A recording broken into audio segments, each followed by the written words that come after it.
Assalamualaikum warahmatullahi wabarakatuh. Perkenalkan, nama saya Rizky Susanudin. Saya Padi Alonso. Kami dari kelompok 2 akan presentasikan hasil kerja tugas kami. Materi: pengertian integrasi nasional. Syarat integrasi nasional. Integrasi nasional adalah berasal dari dua kata, yaitu integrasi dan nasional. Integrasi berasal dari bahasa Inggris. Integrate artinya menyatu padukan, menggabungkan, mempersatukan. Pendapat para ahli tentang integrasi sebagai berikut. 1. Howard Raines. Integrasi bangsa berarti proses penyesuaian di antara unsur-unsur kebudayaan yang berbeda dari suatu masyarakat menjadi suatu keseluruhan yang lebih utuh, atau memadukan masyarakat kecil yang jumlahnya banyak menjadi satu kesatuan bangsa. 2. Myron Weiner. Integrasi menunjuk pada proses pengaturan berbagai kelompok sosial dan budaya ke dalam satu kesatuan wilayah dalam rangka pembentukan suatu identitas nasional. Integrasi biasanya mengandalkan adanya satu masyarakat yang secara etnis majemuk dan setiap kelompok masyarakat memiliki bahasa dan sifat-sifat kebudayaan yang berbeda. 3. Dr. Nasaruddin Jamjuddin.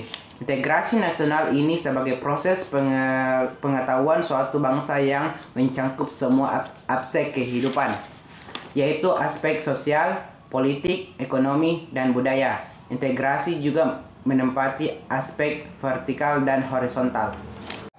4. Soejati Jiwandono. Integrasi nasional sebagai cara bagaimana kelestarian persatuan nasional dalam arti luas dapat didamaikan dengan hak menentukan nasib sendiri.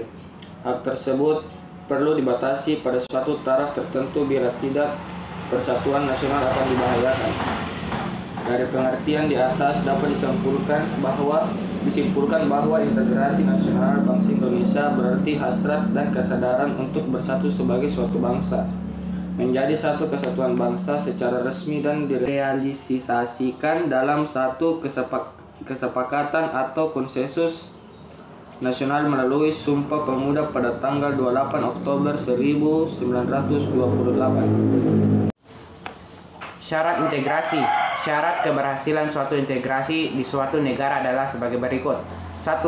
Anggota-anggota masyarakat merasa bahwa mereka berhasil saling mengisi kebutuhan-kebutuhan antara satu dan lainnya. 2. Tertutupnya kesepakatan atau konsensus bersama mengenai norma-norma dan nilai-nilai sosial yang dilestarikan dan dididikan pedoman. 3. Norma-norma dan nilai-nilai sosial dijadikan aturan baku dalam melangsungkan proses integrasi sosial. Pedoman kesadaran berkonstitusi.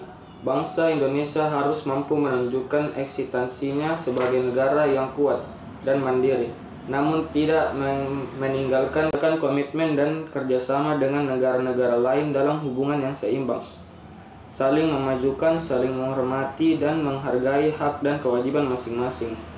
Dalam Undang-Undang Dasar Negara Republik Indonesia tahun 1945 disebutkan bahwa setiap warga negara memiliki hak dan kewajiban yang harus dilakukan dengan sebaik-baiknya.